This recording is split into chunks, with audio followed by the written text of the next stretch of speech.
Samuel Tyler was the owner of mills in what is known as Tyler's Mills. And you might say, where's Tyler's Mills? Well, Tyler's Mills was an area we now know as Yalesville.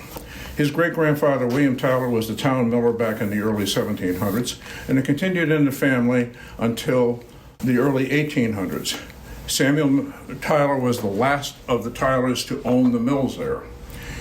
In about 1810, Charles Yale bought the mill, decided to move, that he needed water power for his company. He made japanneware, painted tinware, got into making spoons and various other things like that.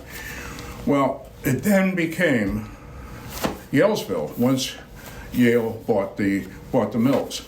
Up until then, Tyler had a grist mill, which was the town mill.